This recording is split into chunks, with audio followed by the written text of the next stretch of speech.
ఆరాధించులాగున మనమందరము లేచి నిలిచి ఉండి ఆంధ్ర క్రైస్తవ కీర్తన నుండి 276వ కీర్తన మనసయాత్మ తేజరీతుమా అనే కీర్తన పాడుతూ ఈ ఆరాధన ప్రారంభం చేసుకుందాం.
అదే రీతిగా నిలిచి ఉండి ప్రార్థించుదాము.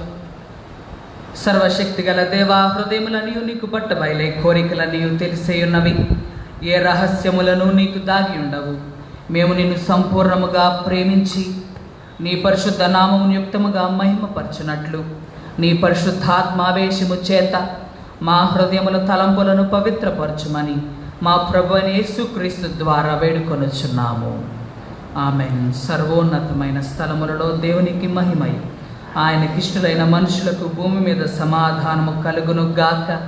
ఓ ప్రభువైన దేవా, పరలోకపు రాజా, సర్వశక్తి గల తండ్రివైన దేవ, నిన్ను స్తుతించుచున్నాం, నిన్ను కొనియాడుచున్నాం, నిన్ను ఆరాధించుచున్నాం, నిన్ను మహిమపరచుచున్నాం. నీ మహిమాతిశయమును గురించి నీకు కృతజ్ఞతాస్తుతులు చెల్లించుచున్నాం. అద్వితీయ కుమారుడు ఓ ప్రభు అయిన యేసుక్రీస్తు, ఓ ప్రభు అయిన దేవా, తండ్రి యొక్క కుమారుడ, లోక పాపమును మోసుకొని పోవు దేవుని గొర్రెపిల్ల, మమ్మను కరుణించుము. లోక పాపమును మోసుకొని పోవువాడా, మా ప్రార్థనను అంగీకరించుము.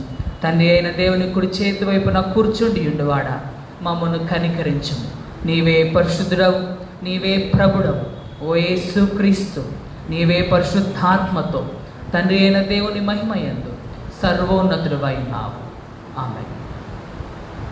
మన ప్రభు అయిన యేసుక్రీస్తు చెప్పినదేమనగా, ఇశ్రాయేలు వినుము, మన దేవుడగు ప్రభువు, అద్వితీయుడగు ప్రభువు నీ పూర్ణ హృదయముతోనూ, నీ పూర్ణ ఆత్మతోనూ, నీ పూర్ణ మనసుతోనూ, నీ పూర్ణ బలముతోనూ నీ దేవుడైన ప్రభువును ప్రేమింపవలెను. ఇది మొదటి ఆజ్ఞ.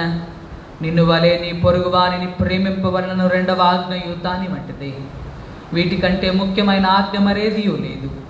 ఈ రెండు ఆజ్ఞలను ధర్మశాస్త్రం అంతటికి ప్రవక్తలకును ఆధారములై ఉన్నవి.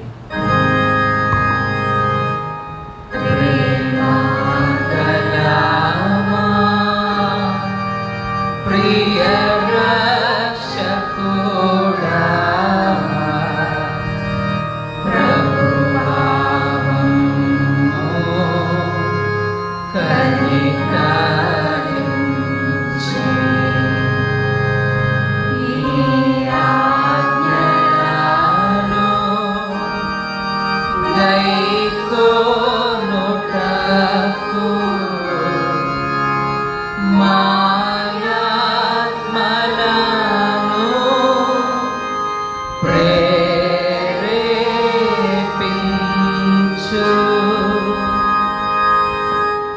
దేవుని మిక్కిలి పరిశుద్ధ వాక్యం వినుటకును, ప్రభు యొక్క శరీర రక్తములను పుచ్చుకొనుటకును మనము కూడి వచ్చి ఉన్నాము. కాబట్టి మోకాళ్ళుని మౌనముగా మనలను మనం పరీక్షించుకొని పశ్చాత్తాపముతోనూ విశ్వాసముతోనూ ఆయనను సమీపించినట్లు దేవుని కృపను వెదకుదాం.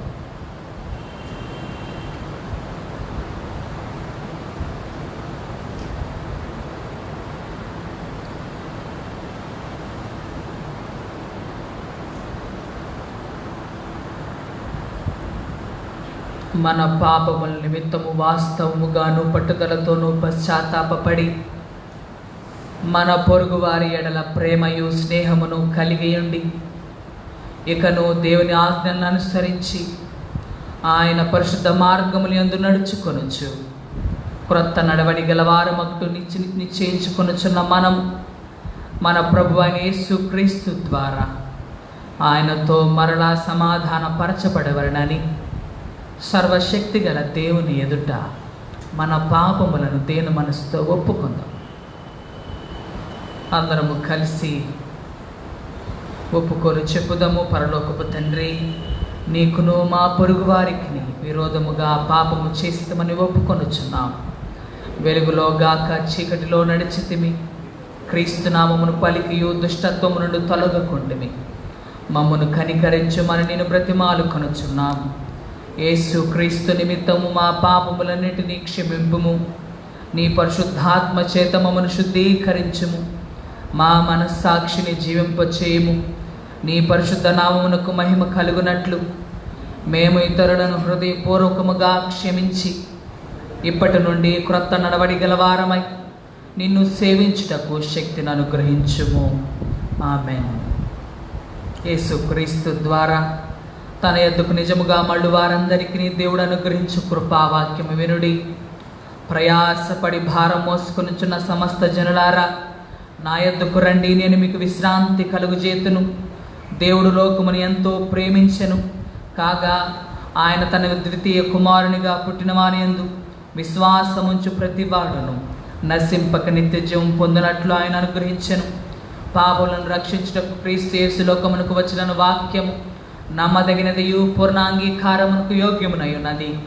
ఎవడైనను పాపము చేసిన ఎడల నీతిమంతుడైన యేసు క్రీస్తు అను ఉత్తరవాది తండ్రి యొద్ద మనకున్నాడు. ఆయనే మన పాపములకు శాంతికరమై ఉన్నాడు.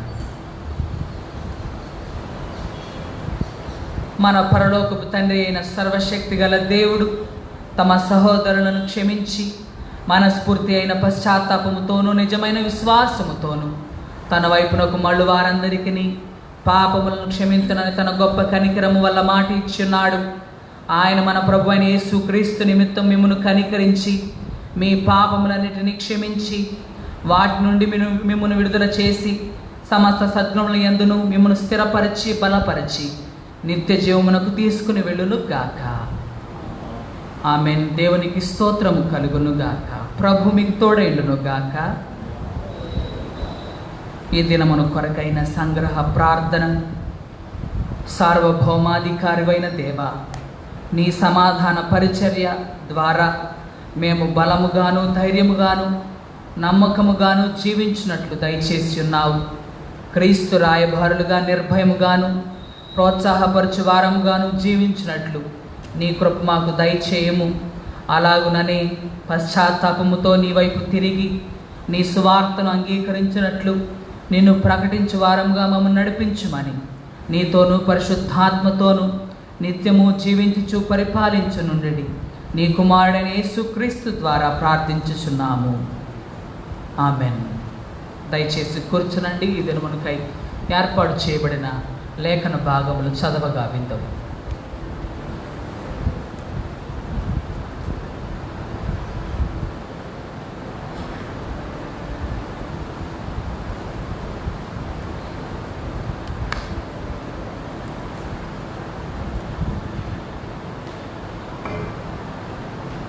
పరిశుద్ధ ఆధారాలపై ఏర్పాటు చేయబడిన మొదటి పాఠముగా పాత నిబంధన గ్రంథము నుండి యెహోషువ గ్రంథము మొదటి అధ్యాయము మొదటి వచనం నుంచి 9వ వచనం వరకు చదవగలము.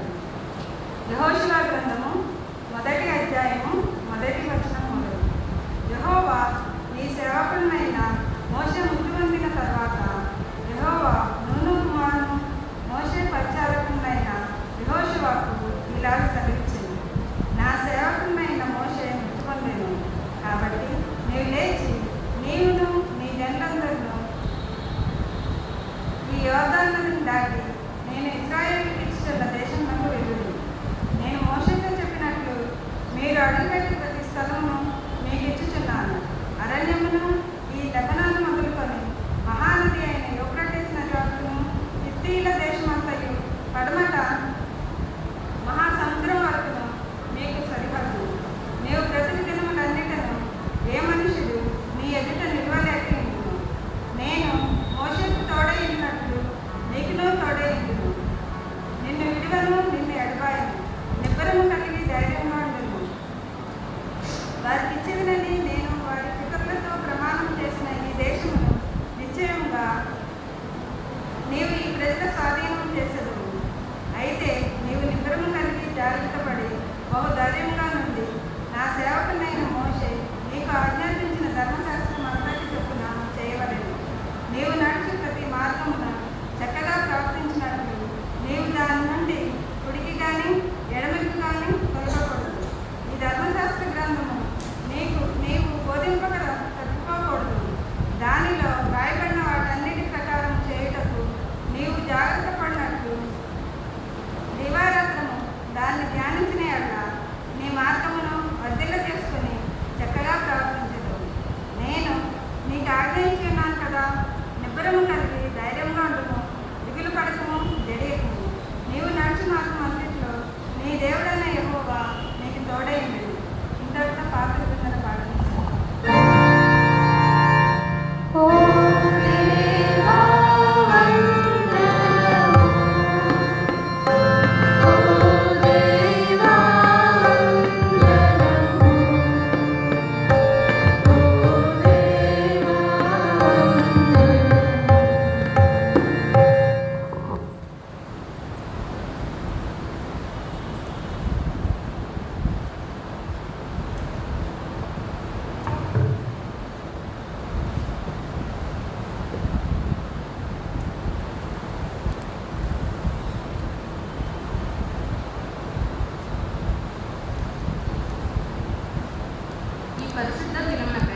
7వ వచనం వరకు. అపోస్తలుడైన పౌలు 2వ కొరింథీయులకు రాసిన 5వ అధ్యాయం నుండి 5వ అధ్యాయము 16వ వచనం నుండి 6వ అధ్యాయము 7వ వచనం వరకు. కావున ఇక మీదట మేము శరీర రీతిగా ఎవరినైనాను ఎరుగము. మేము క్రీస్తును శరీర రీతిగా ఎరిగి ఉండినను ఇక మీదట ఆయనను అలాగూ ఎరుగము. కాగా ఎవడైనాను క్రీస్తునందున్న ఎడల వాడు నూతన సృష్టి, పాతవి గతించెను, ఇదిగో క్రొత్తవాయను. సమస్తమును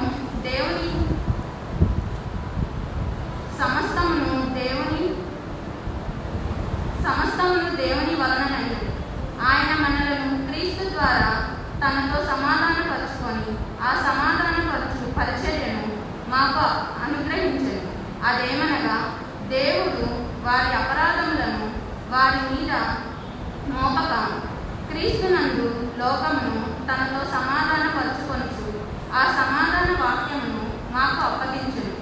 కావున దేవుడు మా ద్వారా వేడుకొనినట్టు మేము క్రీస్తుకు రాయబారులమై దేవునితో సమాధాన పడుడని క్రీస్తు పక్షముగా మిమ్మను బతిమాలుకొనుచున్నాము.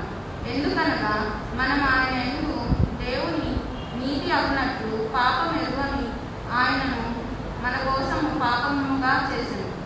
కాగా మేము ఆయన తోడి పనివారమై మీరు పొందిన దేవుని కృపను వ్యర్థం చేసుకొనవద్దని మిమ్మను వేడుకొనుచున్నాము.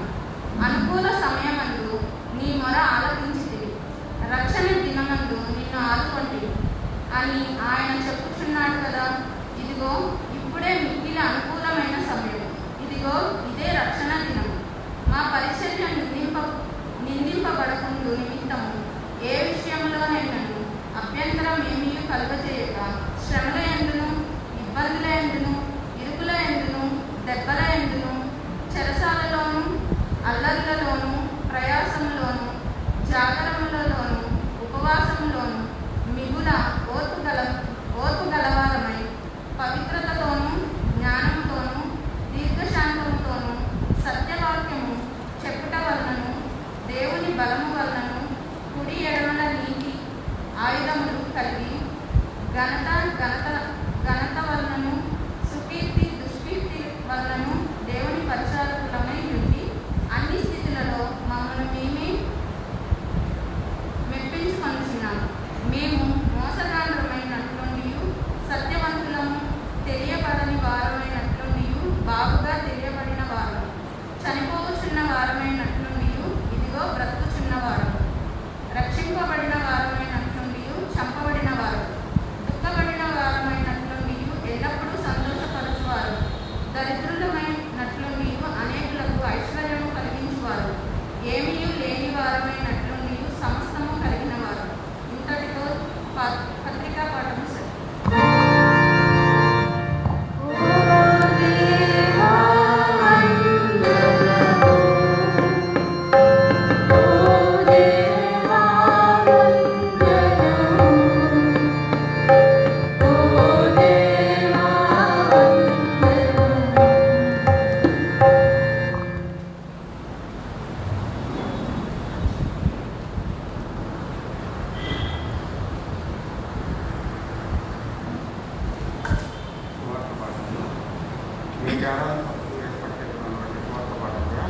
పరిశుద్ధ మార్కు వార్త 6వ అధ్యాయం 7వ వచనం నుంచి 13వ వచనం వరకు సువార్త పాఠం. పరిశుద్ధ మార్కు వార్త 6వ అధ్యాయం 7వ వచనం ప్రారంభం. ఆయన 12 శిష్యులను తన యొద్దకు పిలిచి వారిని ఇద్దరిద్దరిగా పంపుతూ అపవిత్రాత్మల మీద వారికి అధికారం ఇచ్చి ప్రయాణం కొరకు చేతి కర్రను తప్ప రొట్టెనైనను జాలెనైనను సంచిలో సొమ్మునైనను తీసుకొనక చెప్పులు తొడుగుకునుడనియు రెండంగీలు వేసుకున్న వద్దనియు వారికి ఆజ్ఞాపించను. మరియు ఆయన వారితో ఇతను మీరెక్కడ ఒక ఇంట ప్రవేశించుదో అక్కడ నుండి మీరు బయలుదేరు వరకు ఆ ఇంటనే బస చేయుడు. ఆ స్థలమందైనను జనులు మిమ్మల్ని చేర్చుకొనక మీ మాటలు వినకుంటే మీరు అక్కడ నుండి బయలుదేరినప్పుడు వారి మీద సాక్ష్యంగా ఉండుటకు మీ పాలన క్రింది ధూళి విడిపివేయండి. కాగా వారు బయలుదేరి మారుమనసు పొందవలనని ప్రకటించుతూ అనేక దెయ్యములు వెళ్ళగొడుతూ రాసి అనేకులకు రోగులను స్వస్థపరుస్తున్నది. ఇంతటితో స్వార్థ పాఠం.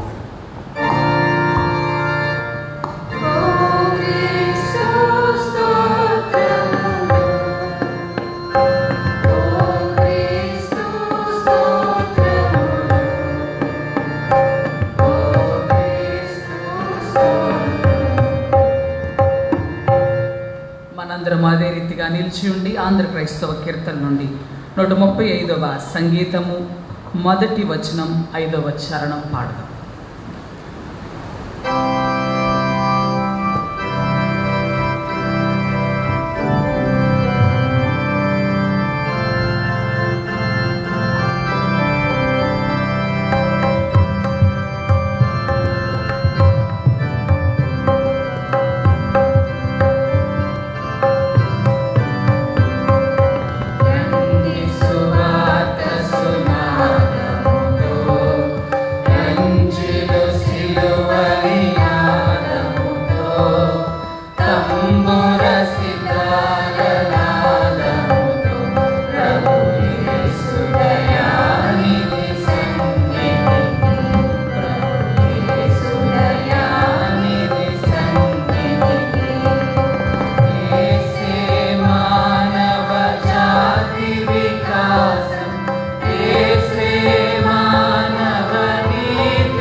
మమ్మల్ని మిక్కిలిగా ప్రేమించిన మా ప్రియ పరలోకపు తండ్రి, నీ ఘనమైన నామానికి వందనాలు. గడిచిన వారకాలం అంతయు మీరు చాటును భద్రపరిచారు. నీ మహాశక్తి చేత, కృప చేత మమ్మల్ని సజీవ లెక్కలో ఉంచి ఆరోగ్యాన్ని ఇచ్చి నీ సన్నిధికి నడిపించిన విధానం కొరకే నీకు వందనాలు. ఈ వాక్య ధ్యానం అంతట్లో నీ పాత్రగా నన్ను నిలబెట్టుకొని సంఘాన్ని దీవించమని క్రీస్తు పేర వెళుతున్నాము తండ్రి. దయచేసి కూర్చునండి.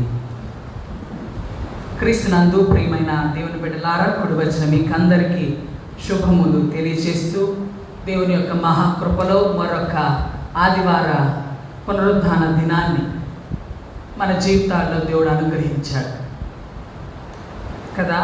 మన చుట్టూ ఉన్నటువంటి పరిస్థితులు ఏమాత్రం చక్కగా లేకపోయినప్పటికీ దేవుడు మనపై తన కృపను చూపటం మానలేదు అని మనం జ్ఞాపకం చేసుకోవాలి.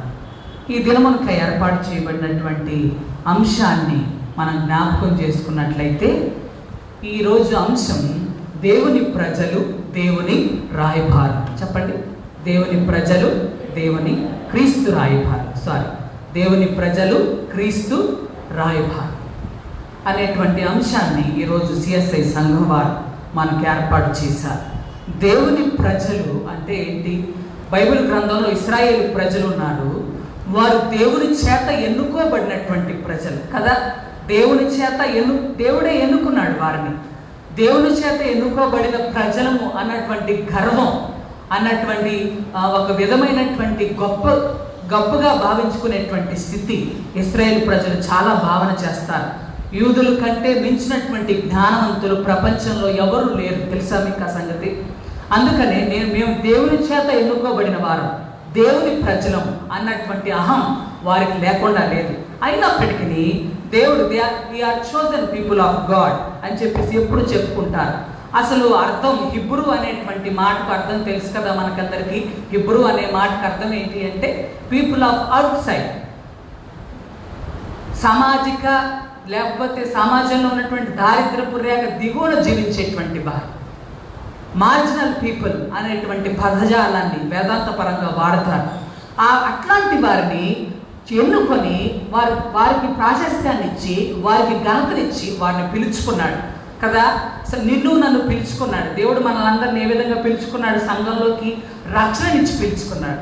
నీకు రక్షణ లేకపోతే, దేవుని యందు విశ్వాసం లేకపోతే నువ్వు సంఘంలోనికి రావు. సంఘంలో ప్రార్థన చెయ్యి, సంఘంలో ఒక వ్యక్తిగా నిలబడలేవు. అందుకని అబ్రహాం పిలుపుని మీరు జ్ఞాపకం చేసుకోండి. అబ్రహాం జీవితాన్ని, అబ్రహాంను పిలుపుని మీరు జ్ఞాపకం చేసుకుంటే, అబ్రహాము సంతతిని, అబ్రహాం పిలుపుని మీరు ఆత్మీయంగా చూస్తే, అబ్రహాం పిలుపు ఎట్లాంటిది అనంటే ప్రపంచం అంతటికి ఒక సంతానాన్ని ఇచ్చి ప్రపంచం అంతటికి ఒక రాయబారిగా నిలబడేటువంటి పిలుపు. ఆత్మీయంగా ఆలోచన చేస్తే అబ్రహాం పిలుపును ఆత్మీయంగా మీరు చూస్తే, అబ్రహాము పిలువబడ్డాడు ప్రపంచం అంతటికీ రాయబారిగా జీవించడానికి.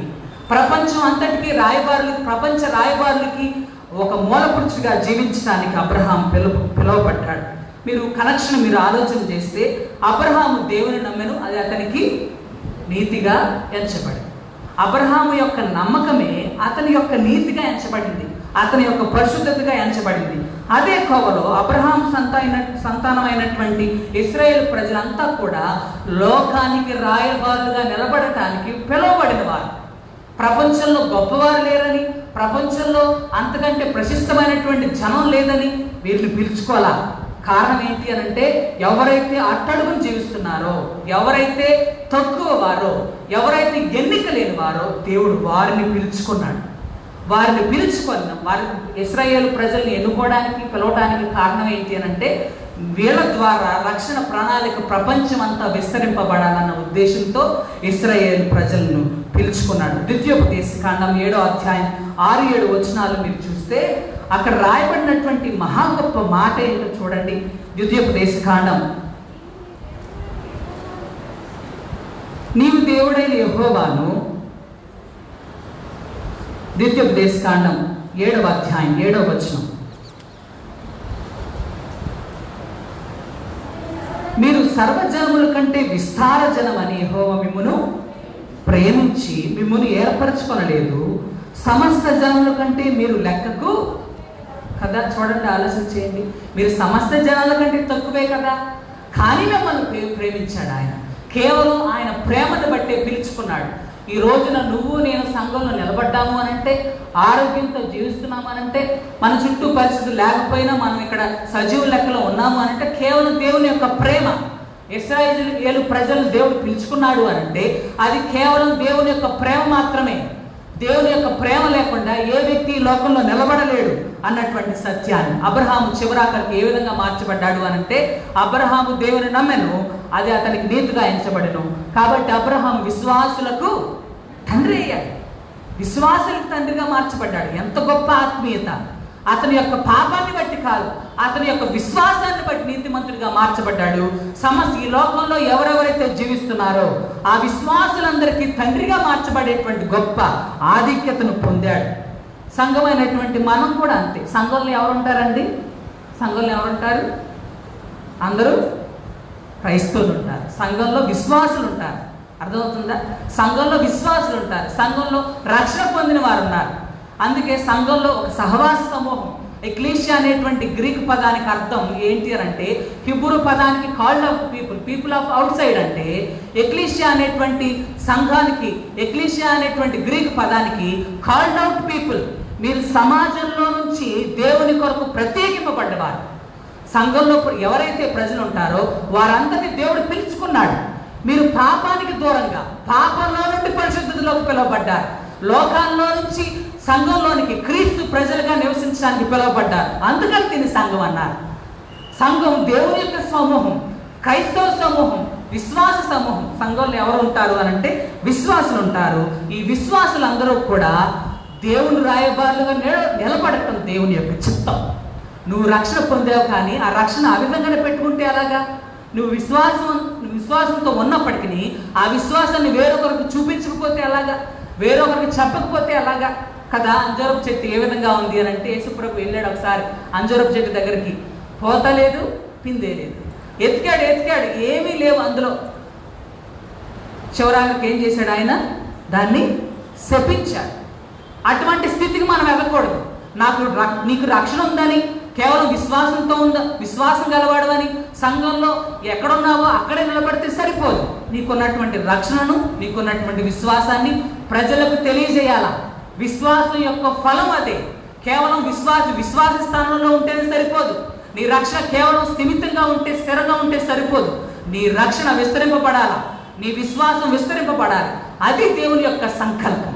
సంఘం ఈ లోకంలో ఏ విధంగా నిలబడాలి అనుకున్నాడంటే, దేవుడు సంఘాన్ని నిర్మించడానికి కారణం, విశ్వాసం సమూహాన్ని దేవుడు ఏర్పరచడానికి కారణం ఏంటో తెలుసా? సంఘం అంతా కూడా సమాజానికి రాయబారిగా, క్రీస్తు రాయబారిగా నిలబడటం దేవుని యొక్క ఉద్దేశం. ప్రియమైన దేవుని బిడ్డలారా, సంఘం క్రీస్తు రాయబారిగా నిలబడాలి. సంఘం క్రీస్తు రాయబారిగా నిలబడలేకపోతే సంఘం ఉండి కూడా సంఘం వ్యర్థమే. ఒక విషయాన్ని మనం జ్ఞాపకం చేసుకోవాలి. ప్రియమైన దేవుని బిడ్డలారా, సంఘం సమాజానికి క్రీస్తు రాయబారి అని మనం గుర్తించాలి. రాయబారి అనేటువంటి పదాన్ని మీరు జ్ఞాపకం చేసుకోండి. రాజ్య సంబంధంగా, ఒక రాజకీయ సంబంధంగా, ఒక రాజు దగ్గర నుంచి కానీ, ఒక ప్రభుత్వం దగ్గర నుంచి కానీ ఏదైనా సంధి ఏర్పరచడానికి, వార్తలను చేరవేయటానికి రాయబారులు వాడతారు. ఇండియన్ ఎంబసీలో చాలామంది రాయబారులు ఉంటారు. ప్రతి దేశానికి 2-3 దేశాలకి ఒక రాయబారు ఉండొచ్చు. ఇది వరకు పాత నిబంధనలు ఏమన్నారు అని అంటే, వారిని దూతలుగా మాట్లాడారు. దూతలను పంపి, అమోరీల రాజు దగ్గరకు దూతలను పంపి అనేటువంటి మాటలు మనం మాట్లాడతాం. యెహోవా దూత చాలా కాలంగా ఓటి అంతట్లో మీరు చూస్తే, పాత నిబంధన అంతట్లో యెహోవా దూత దేవుని దగ్గర నుంచి వచ్చి ప్రజలతో మాట్లాడినట్లుగా, ప్రజలకు మార్గం చూపించినట్లుగా మీకు తెలుసు.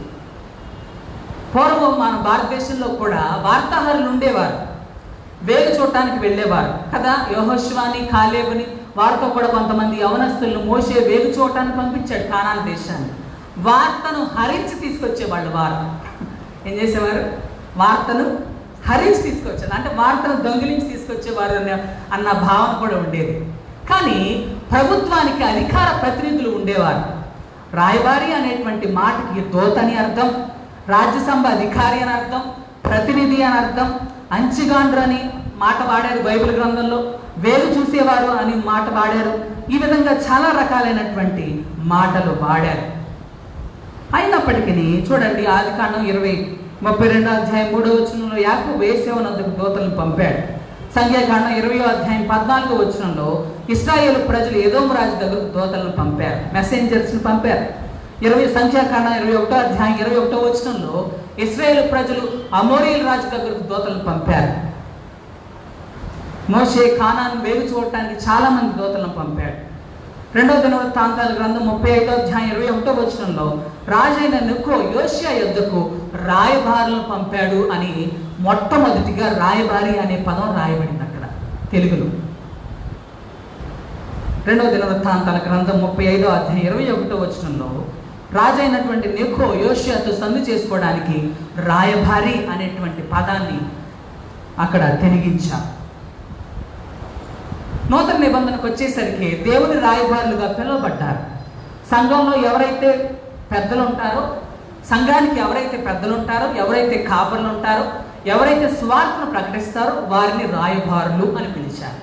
మెసెంజర్స్ ఆఫ్ గాడ్ గ్రీకు పదంలో, అందుకే హెబ్రూ పదంలో దూతకి రాయబారికి ఒక పదం ఉంది. ఏంటంటే మలాక్ యాహువే, అంటే యెహోవా దూత అని మాట్లాడారు. మలాక్ యాహువే, మలాక్ అంటే దూత, మెసెంజర్, అంబాసిడర్ అని అర్థం.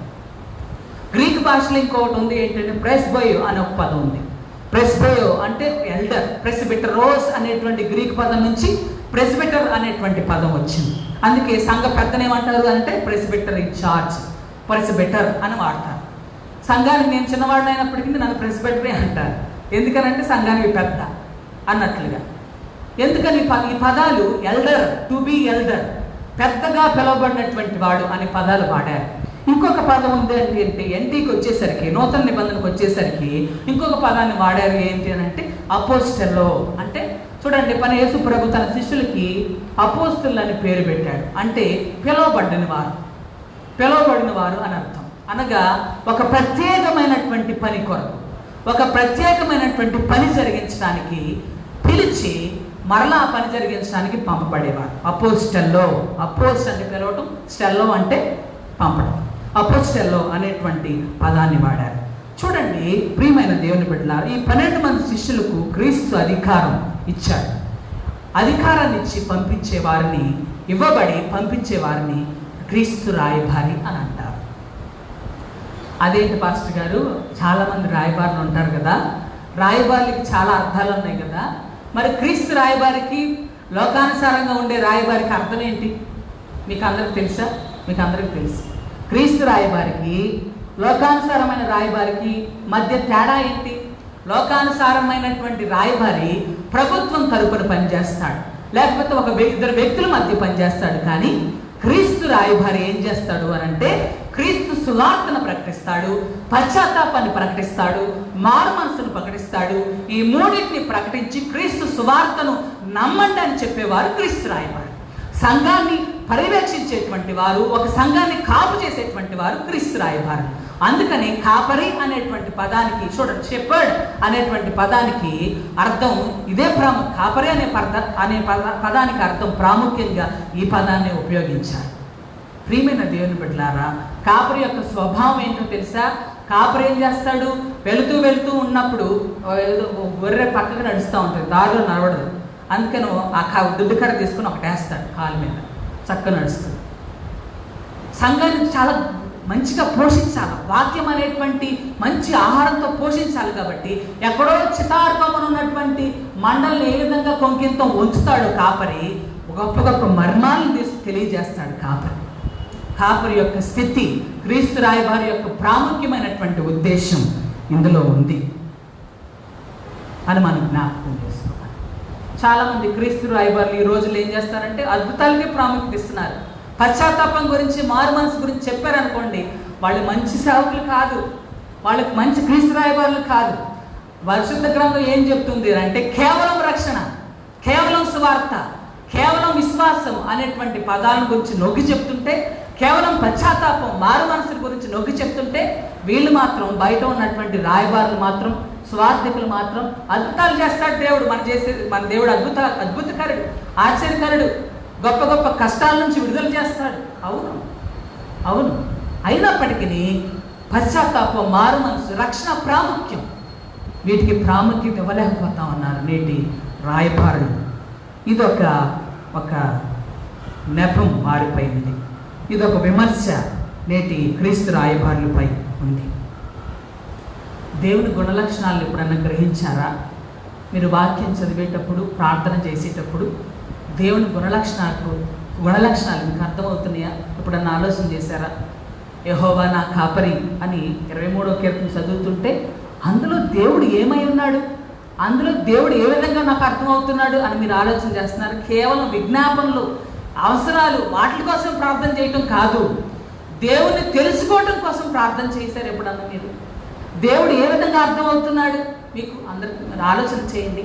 ప్రభువా, దేవుడు ప్రేమమయుడని తెలుస్తున్నాడు మీకు, దేవుడు అవసరాల్లో తోడై ఉండేవాడు అని తెలుస్తున్నాడు, సమస్యల నుంచి విడిపించేవాడు అని దేవుడు తెలుస్తున్నాడు. అట్ ద సేమ్ టైం దేవుణ్ణి పరిశుద్ధుడుగా నువ్వు గ్రహించాల్సినటువంటి అవసరం ఉంది. దేవుడు ఎట్లాంటి వాడు అని అంటే సార్వభౌముడు, ఆయనకి మించినటువంటి అధికారం ఈ లోకంలో లేదు. ఆయన స్వతంత్రుడు. ఒకని పైన, ఒక వ్యక్తి పైన అధికారాన్ని చూపించాలి అని అంటే నువ్వు చూపించద్దు, నువ్వు చూపించు అని చెప్పే అధికారం ఎవరికి లేదు ఆయనకి. మనం ఎవరు ఆయన చెప్పేటువంటి స్థితి వారం కాదు. ఆయన అధికారాన్ని చలాయించడంలో, అధికారాన్ని చూపించడంలో స్వతంత్రుడు. ఆయన గుణలక్షణాలు నీకు నాకు తెలిసిన గుణలక్షణాల కంటే మించిన గుణలక్షణాలు, మేలైనటువంటి గుణలక్షణాలు. నీకు ఎంతవరకు అర్థమవుతాడో మన మనసులు చిన్నవి, మన ఆలోచనలు చిన్నవి, మనం కొంచెం మాత్రం అర్థం చేసుకుంటాం. కానీ అంతకంటే మించిన గుణలక్షణాలు కలిగిన వాడు వ్యక్తి, ఆయన వ్యక్తిగా అంత గొప్ప వాడు ఆయన. ఆయన గుణ లక్షణాలు గ్రహించేటువంటి క్రమంలో నువ్వు నేను గ్రహించాల్సిన ప్రాముఖ్యమైన విషయం ఏంటి అని అంటే, ఆయన సార్వభౌముడు. ఒక వ్యక్తితో మాట్లాడాలి అని అంటే నా పర్మిషన్ అవసరంలా. మీలో ఎవరికన్నా మాట్లాడాలి అని అంటే, ఎవరితోనన్నా దేవుడు మాట్లాడాలి అంటే నా పర్మిషన్ అవసరంలా.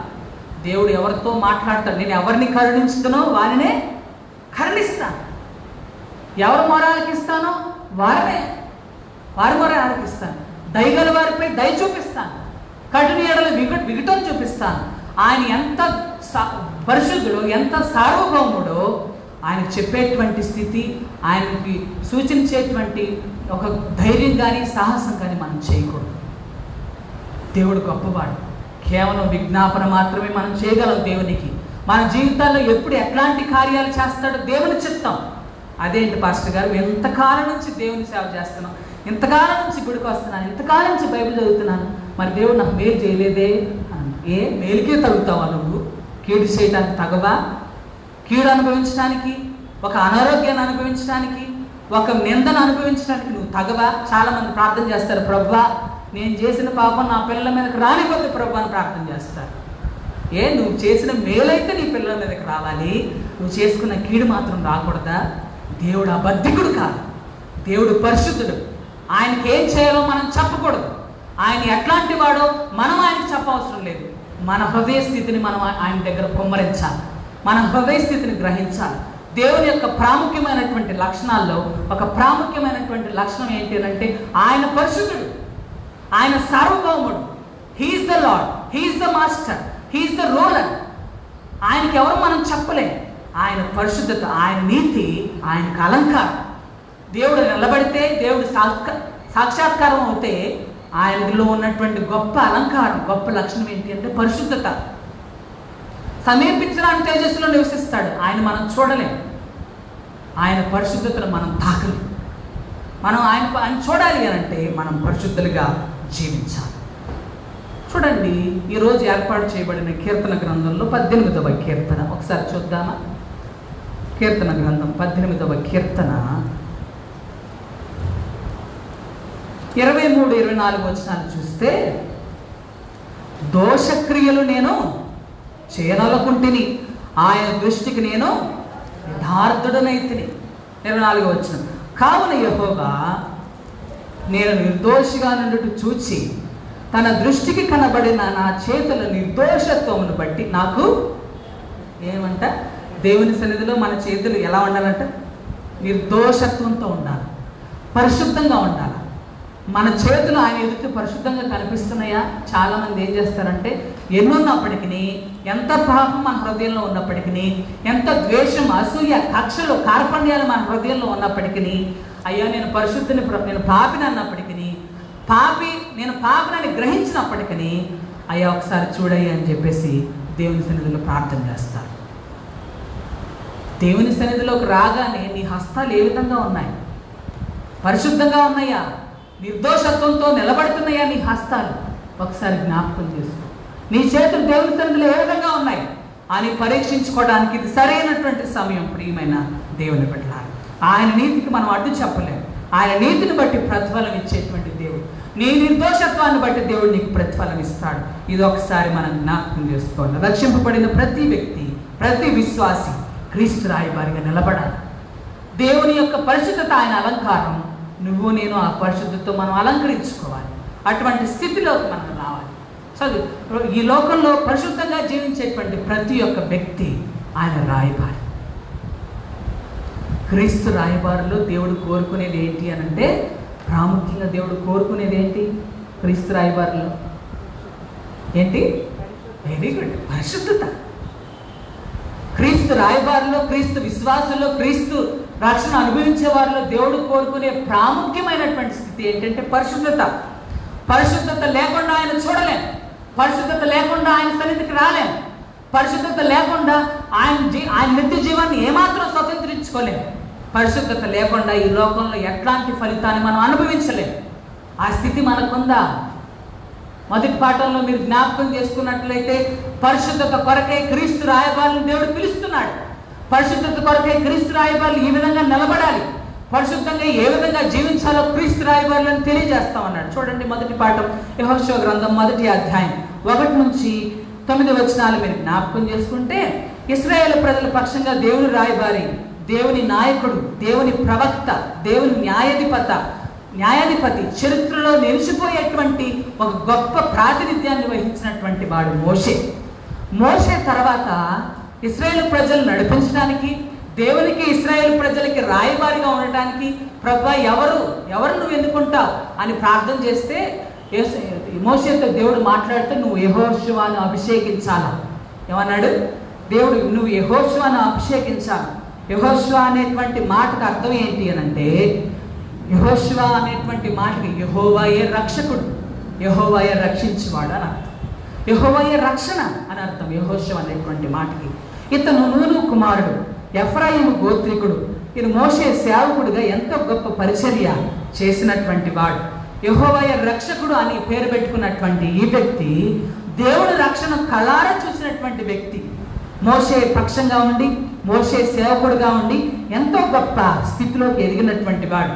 మోషే సినాయి పర్వతం పైకి ఎక్కుతున్నప్పుడు కొంత దూరం వెళ్ళాడు. మోషేకి దేవుడు పదాజ్ఞలు ఇచ్చినప్పుడు కొంత దూరం వెళ్ళాడు. ఆయన పదాజ్ఞలు ఇచ్చేటువంటి క్రమంలో ఇంకా కొంచెం ముందుకు మోషే పైకి వెళ్తే కింద ప్రార్థనలో కనిపెట్టాడు యెహోషువ గారు.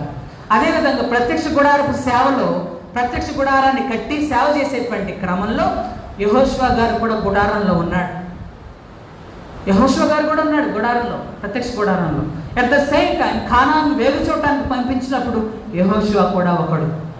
దేవుని పక్షంగా దేవుని బలాన్ని గుర్తించి, అక్కడ ఉన్నటువంటి ప్రజల కంటే నా దేవుడైనటువంటి యెహోవా బలవంతుడు అన్నటువంటి సత్యాన్ని గ్రహించి మంచి వార్తను తెచ్చినటువంటి వాడు ఈ యెహోషువ.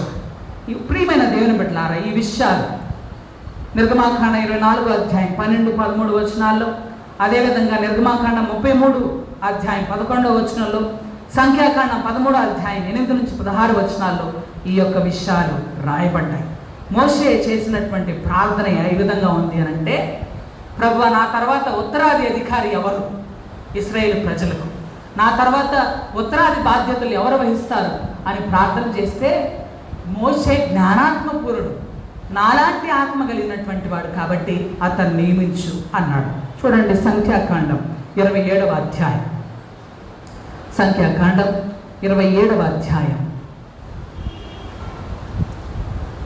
15 నుంచి 18 వచనాలు. అప్పుడు మోషే యెహోవాతో ఇట్లనెను, యెహోవా సమస్త మానవుల ఆత్మలకు దేవా, యెహోవా సమాజము కాపర్లేని గొర్రెల వలె ఉండకుండానట్లు ఈ సమాజం మీద ఒకరిని నియమించు. అది ఈ లోకంలో అధికారులు ఎట్లా ఆలోచన చేస్తారు అంటే, నేనే అధికారిని, నా తర్వాత ఇంకెవరో ఉండకూడదు అని ఆలోచన చేస్తారు. కానీ దేవుని చిత్తాన్ని సంపూర్తిగా ఎరిగినటువంటి మోషే ఈ విధంగా ప్రార్థన చేస్తామని, కాపర్లేని సమాజంగా ఈ సమాజాన్ని వదిలేస్తావా, వీరి కొరకు ఎవరినైనా నియమించి ప్రభు అని మోషేనే ప్రార్థన చేస్తా ఉన్నాడు. ప్రార్థన చేసి అతడు వారి ఎదుటికి వచ్చుచూ పోవచ్చు నుండి వారికి నాయకుడుగా ఉండటకు సమర్థుడై ఉండవరని. అందుకు యెహోవా మోషేతో ఇట్లనను 18వ వచనం, నూను కుమారుడని యెహోషువ ఎలాంటి వాడంట? ఆత్మను పొందినవాడు. దేవుని రాయబారికి ఉండాల్సినటువంటి ప్రాముఖ్య లక్షణం, క్రైస్తవుడికి విశ్వాసకు ఉండాల్సినటువంటి ప్రాముఖ్య లక్షణం ఆత్మను కలిగి జీవించడం. ఆత్మను పొందిన వారు క్రీస్తు రాయబారులు. క్రీస్తు రాయబారుల విషయంలో మనమంతా భయపడాలి. ప్రియమైన దేవుని బిడ్డలారా, ఆత్మను పొందినవాడు. నీవు అతన్ని తీసుకొని అతని మీద నీ చెయ్యి ఉంచి యాజకుడకు ఎలియాజరు ఎదుట సర్వ సమాజం ఎదుటను అతన్ని నిలవబెట్టి వారి కన్నుల ఎదుట అతనికి ఏం చేయాలంట? రాయబారిగా ఆజ్ఞేయపాలి, నాయకునిగా ఆజ్ఞేయపాలి అని చెప్తా ఉన్నాడు. అదేవిధంగా ద్వితీయోపదేశ కాండం చివరి అధ్యాయాన్ని మీరు చూస్తే అక్కడ కూడా రాయబడింది ఏంటి అని అంటే, ఆ మాటను చదువుదామా? ద్వితీయోపదేశ కాండం 34వ అధ్యాయం 9వ వచనం. మోషే తన చేతులను నూను కుమారుడని యెహోషువ మీద ఉంచి ఉండెను కనుక అతడు ఎట్లాంటి పురుడయ్యాడంట? జ్ఞానాత్మపురుడు ఆయన. కాబట్టి ఇశ్రాయేలులు అతని మాట విని యెహోవా మోషేకు ఆజ్ఞాపించినట్లు చేశారు. దేవుడు కమిషన్ ఇస్తా ఉన్నాడు మోషే తర్వాత. యెహోషువ గ్రంథం 1వ అధ్యాయంలో కమిషన్ ఇస్తా ఉన్నాడు, అభిషేకాన్ని ఇచ్చి ఆర్డర్ ఇస్తా ఉన్నాడు. ఒక సంఘానికి పాస్టర్ గారు రావాలి అని అంటే అతనికి పట్ట ఇవ్వాలి. ఇదిగో ఈ సంఘానికి నేను పెద్దగా నియమిస్తున్నాను అని చెప్పేసి పట్టా ఇవ్వాలి. పెద్దయ్య గారైనా చిన్నయ్య గారైనా ఆ పట్టా లేకుండా, ఆ పేపర్ లేకుండా, ఆర్డర్ లేకుండా రాకూడదు. దేవుని సేవకు ఉండాల్సినటువంటి ప్రాముఖ్య లక్షణం ఏంటి అని అంటే దేవుని చేత అధికారం పొందిన వాడై ఉండాలి. దేవుని చేత ఆజ్ఞలు పొందిన వారు క్రీస్తు రాయబారుడు. చూడండి, ఎవరైనా అధికారులు మిమ్మల్ని గద్దించారు అని అంటే, తోలనాడుతున్నారు అని అంటే మనం ఎదురు మాట్లాడవచ్చు. ఎదురు మాట్లాడాము అంటే ఒక అర్థం ఉండాలి. తోలనాడుతున్నాము అని అంటే వాళ్ళని తిరిగి తోలనాడచ్చు, ఎందుకంటే వాళ్ళకి తెలియాలి, ఎందుకంటే మూర్ఖులు కదా, తెలియదు వాళ్ళకి. కానీ దేవుని ఆజ్ఞ ఎట్లాంటిది అని అంటే ఆ ఆజ్ఞానుసారంగా నడవగలిగినటువంటి స్థితిలో వాడు ఉన్నాడా లేదా అన్నటువంటి అవగాహన లేకుండా దేవుడు వారికి ఆజ్ఞ ఇవ్వడు. కాబట్టి దేవుని ఆజ్ఞకి ఎదురు చెప్పలేము, ఎదురు చెప్పకూడదు, అట్లాంటి స్థితి రాకూడదు. అందుకని ఇక్కడ యెహోషువ విషయంలో మీరు జ్ఞాపకం చేసుకుంటే, యెహోషువకి దేవుడు అధికారాన్ని ఇస్తా ఉన్నాడు, ఆజ్ఞ ఇస్తా ఉన్నాడు, కమిషన్ ఇస్తా ఉన్నాడు. దేవుని రాయబారి వెనుక దేవుని యొక్క ప్రణాళిక ఉంటుంది. ఎప్పుడు మీరు జ్ఞాపకం చేసుకోండి, దేవుని రాయబారి వెనుక ఏముంటుంది? దేవుని యొక్క ప్రణాళిక ఉంటుంది, దేవుని యొక్క అభయం ఉంటుంది. మన భారతీయ దేవతలు ఏ విధంగా ఉంటారు అంటే అభయహస్తం ధాతుహస్తంతో ఇలా ఉంటారు. ఎలా ఉంటారు? అభయహస్తం ధాతుహస్తం ఇలా ఉంటారు. అంటే నిన్ను ఎప్పుడు కాపుదలు ఇస్తాను, అట్ ద సేమ్ టైం నువ్వు తప్పు చేసినా లేపే విధంగా నిన్ను ధాతుహస్తాన్ని ఇస్తాను. దేవుని రాయబారులు తప్పు చేయరు అని కాదు, ఎంతో స్వార్థంగా ఉంటారు. కొన్నిసార్లు సంఘం కొరకు స్వార్థంతో వ్యవహరిస్తారు. వారి వ్యక్తిగత కక్షలు కార్పణ్యాలు సంఘంలో రుద్దకుండా ఉండరు. దేవుని యొక్క రాయబారులు చాలా విషయాల్లో మీరు చూస్తూనే ఉంటారు, చాలా విషయాలు. అదేవిధంగా అందుకే ఈ అభయహస్తాన్ని ఇస్తా ఉన్నాడు తండ్రి అయిన దేవుడు. అభయాన్ని ఇస్తా ఉన్నాడు. ఏంటి అని అంటే నిన్ను విడువను, నిన్ను ఎడబాయను. దేవుడే తోడు.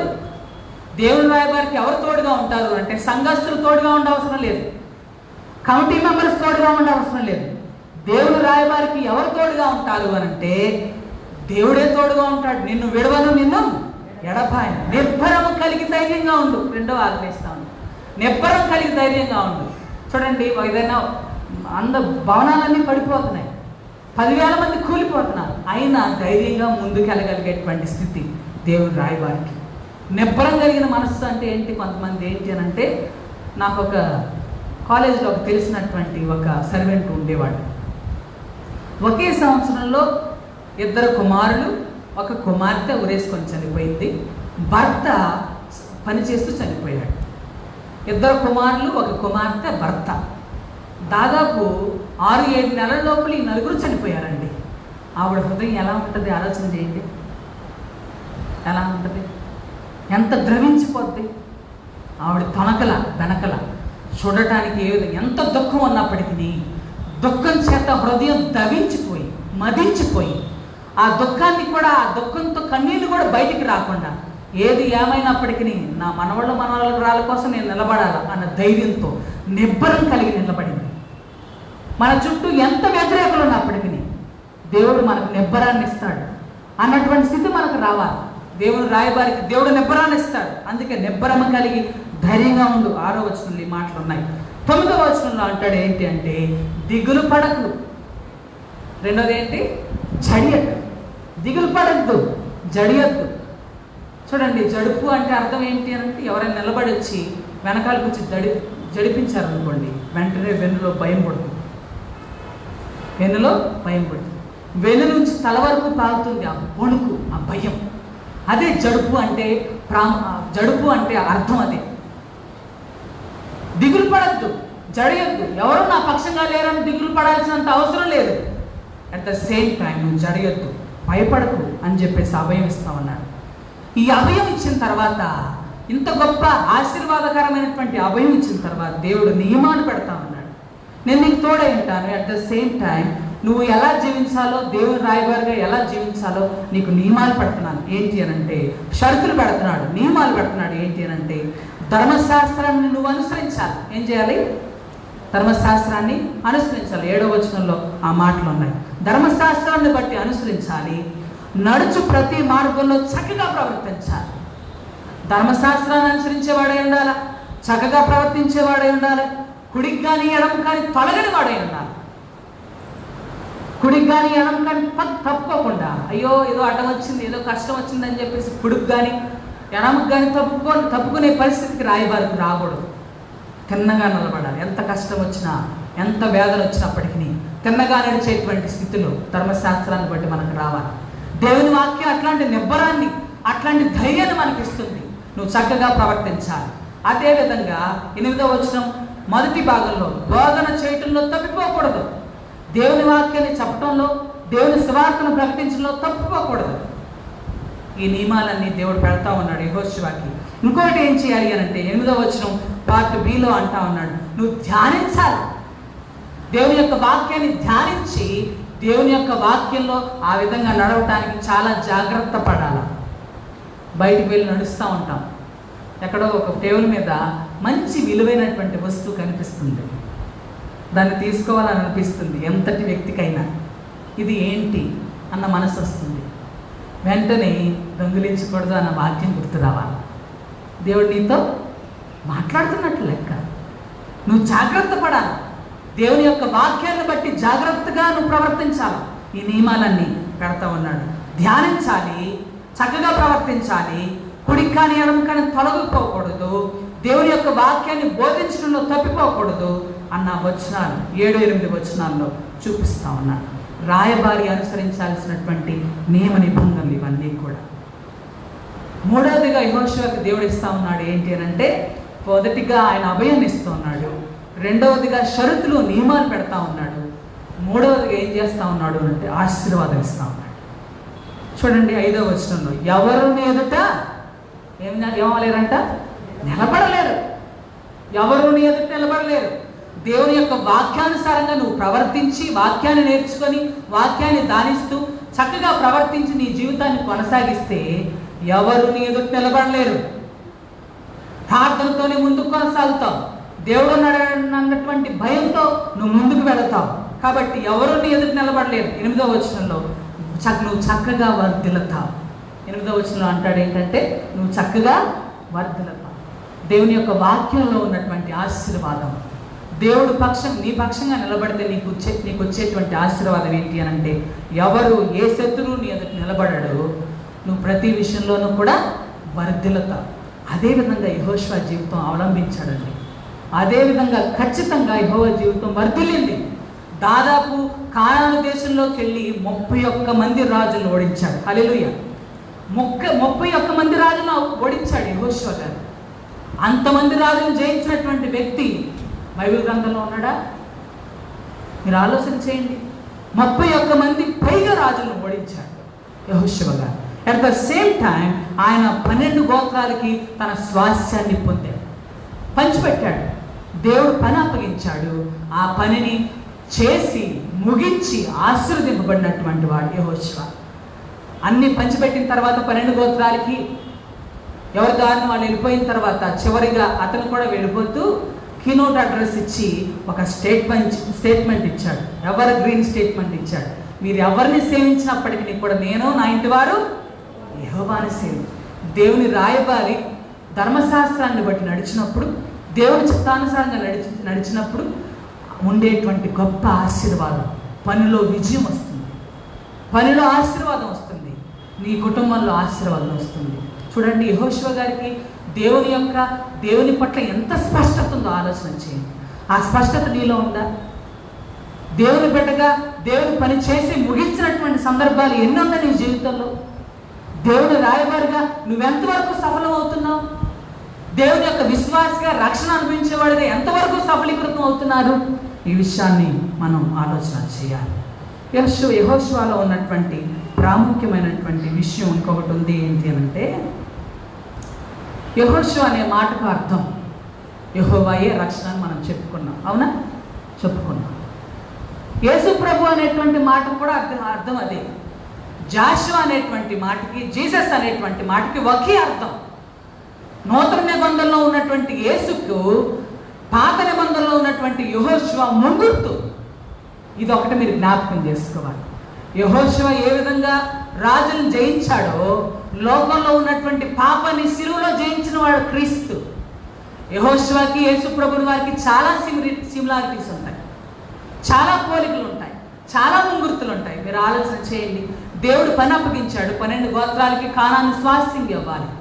అదేవిధంగా యేసు ప్రభుకి దేవుడు కూడా పంపిస్తే ఈ లోకానికి రాయబారిగా పంపించి ఒక పని అప్పగించాడు. నువ్వు రక్షణ ప్రణాళికని ఈ లోకంలో నెరవేర్చాలి. సిలువలో ఆ పని చేసి ముగించినటువంటి వాడు యేసు ప్రభు. యెహోషువ గారు ఏ విధంగా 12 గోత్రాలకి కానాను దేశాన్ని పంచిపెట్టాడో, విశ్వాసంతో రక్షణ అనుభవించేటువంటి నీకు నాకు యేసు ప్రభుల వారు పరలోక స్వాస్థ్యాన్ని పంచిపెట్టడానికి సిద్ధంగా ఉన్నారు. ఈ సిమిలారిటీస్ మీరు జ్ఞాపకం చేసుకోండి. పాత నిబంధనలో ఉన్నటువంటి యెహోషువ యేసు ప్రభుకు ముంగుర్తు, నూతన నిబంధనలో ఉన్నటువంటి యేసు ప్రభుకు ముంగుర్తు అని మనం జ్ఞాపకం చేసుకోవాలి. ప్రియమైన దేవుని బిడ్డలారా, ఈ యొక్క సిమిలారిటీస్ మనం జ్ఞాపకం చేసుకుంటూ ముందుకు వెళ్ళాలి. నీకు దేవుడు రక్షణగా ఉన్నాడా? ఆ రక్షణ నువ్వు కొనసాగిస్తున్నావా? ఆ రక్షణ నువ్వు కాపాడుకుంటున్నావా? ఒకసారి జ్ఞాపకం చేసుకో. నిన్ను పేరు పెట్టి పిలిచానని దేవుడు నీతో మాట్లాడుతున్నాడు. నీ ప్రతి పేరు, మీలో ఉన్నటువంటి ప్రతి ఒక్కరి నేమ్ దేవునికి తెలుసు. ఎవరిని ప్రతి ఒక్కరిని దేవుడు పేరుతో పిలుస్తాడు. యెహోషువను కూడా పిలిచాడు. పిలిచి మంచి ఫలభరితమైనటువంటి జీవితం నడిపించాడు. నిన్ను కూడా ఆ విధంగా నడిపించబోతామన్నాడు. సువార్త పాఠాన్ని మనం ఒకసారి చూద్దామా? సువార్త పాఠం అయిన తర్వాత నేను పత్రికా పాఠానికి వెళతాను. సువార్త పాఠాన్ని మీరు చూస్తే అక్కడ 12 మంది శిష్యులకి యేసు ప్రభుల వారు ఆజ్ఞ ఇస్తూ ఉన్నాడు. పరిశుద్ధ మార్కు సువార్త 6వ అధ్యాయం. ఆయన చుట్టుపక్కల ఉన్న గ్రామంలో తిరుగుచూ బోధిస్తూ ఉన్నాడు. 7వ వచనం. ఆయన 12 శిష్యులను తన యొద్దకు పిలిచి వారిని ఇద్దరిద్దరినిగా పంపుచు అపవిత్రాత్మ వలన వారి మీద వారికి ఏం ఇచ్చాడంట? అధికారం ఇచ్చాడంట. చాలా జాగ్రత్తగా ఆలోచన చేస్తే క్రీస్తు రాయబారులకు ఉండాల్సినటువంటి ప్రాముఖ్యమైనటువంటి కార్యాచరణ, సువార్తను ప్రకటించేటువంటి క్రమంలో ప్రతి ఒక్క విశ్వాసి చేయాల్సినటువంటి కార్యాచరణ. ఈరోజు సువార్తకులు ఏ విధంగా ఉన్నారు అంటే, మంచి BMW కార్లు కొనుక్కొని, సంచిలో డబ్బు ఉంచుకొని, మంచి మంచి కాస్ట్లీయెస్ట్ ఫెసిలిటీస్ అన్ని అనుభవిస్తూ ఈ రోజుల్లో సువార్తకులు పెరుగుతున్నారు. సువార్త కోసం అడుగుతున్నామమ్మా ఇవ్వండి అని చెప్పేసి బలవంతం చేస్తూ ఉన్నారు జనాల్ని. ప్రజలు కూడా ఇదే విధమైనటువంటి మాయలో పడుతున్నారు. సువార్తకు ఉపయోగించకుండా సువార్తికులు ధనికులైపోతా ఉన్నారు. సంఘం మాత్రం అట్లాగే ఉంటుంది. సంఘ విశ్వాసులు మాత్రం కేవలం 5,000లోనే ఉన్నారు. సువార్తికులు మాత్రం ₹1,00,000 వెళ్ళిపోయారు. నేను ఎందుకు చెప్తున్నాను అర్థం చేసుకోండి.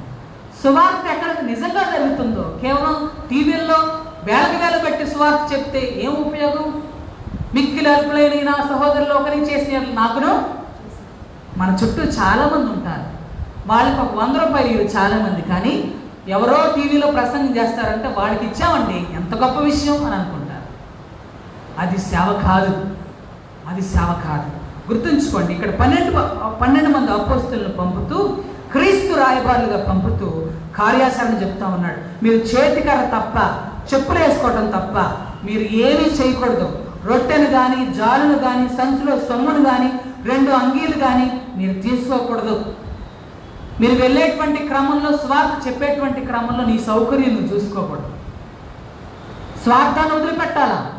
చూడండి, డబ్బు సంచి ఉందనుకోండి, అమ్మో ఈ డబ్బు సంచిలో డబ్బు అయిపోతుందో ఉందో, ఎవరైనా ఇస్తారో ఎవరో, అయిపోతే ఎట్లాగా ఈ మనసు వస్తుంది కదా. డబ్బు సంచి ఉంటే 2 అంగీలు ఉన్నాయి అనుకో, ఈ అంగీ మార్చిపోయింది, విప్పేయాలా, ఇంకో అంగీని ఉతుక్కోవాలా, ఇంకో అంగీ నేను అక్కడ వేసుకోవాలో అన్న మనసు వస్తుంది. ఒక అంగీతోనే ఉన్నాడు అనుకో, ఆ మనసు ఉండదు కదా. స్వార్థం లేనివాడు క్రీస్తు రాయబారి. నిస్వార్థమైనటువంటి పరిచయం చేసే స్థితిలో ఉండాలి క్రీస్తు రాయబారి. సంచిలో డబ్బు లేకుండా తిరగలిగినటువంటి వాడు క్రీస్తు రాయబారి. అట్లాంటి రాయబారులు మన చుట్టూ ఉన్నారా? మీరు ఆలోచన చేయండి. నేను మీకు నిర్ధారణ చేయట్లేదు, కానీ సాధారణ జీవితం, నిస్వార్థ జీవితం, త్యాగపూరితమైనటువంటి జీవితం క్రీస్తు రాయబారులకి జీవన విధానంగా ఉండాలి. మత్తయి సువార్త 10వ అధ్యాయం 11, 12 వచనాల్లో మీరు ఎవరైనా ఇంటికి వెళ్ళారనుకోండి, వాళ్ళతో మీరు ఏం చెప్పాలి? శుభమని చెప్పాలా. అక్కడ రాయబడింది ఏంటి అని అంటే, మత్తయి సువార్త చాలా చక్కగా రాశాడు. మీరు ఎక్కడికైనా వెళ్తే అక్కడ శుభమని చెప్పాలి. వాళ్ళు మీరు శుభమని చెప్పి షాలోమ్ అని చెప్తే, షాలోమ్ అనగా అర్థం సలాం అన్నగా కూడా అర్థం అదే అరబిక్లో. షాలోమ్ అంటే సమాధానం కలుగును గాక అంటే, సమాధానం అయ్యా, రండి ఇంట్లోకి రండి, కూర్చోండి అని ఆతిథ్యం ఇచ్చేవాళ్ళు. వాళ్ళ దగ్గరే ఉండండి, ఇంకెక్కడికే వెళ్ళొద్దు. ఎందుకంటే ఆతిథ్యం మీకు ఇవ్వబడింది. వాళ్ళు ఏర్పరచబడిన వారు, దేవుని భక్తులు కాబట్టి వాళ్ళు మీకు ఆతిథ్యం ఇస్తారు.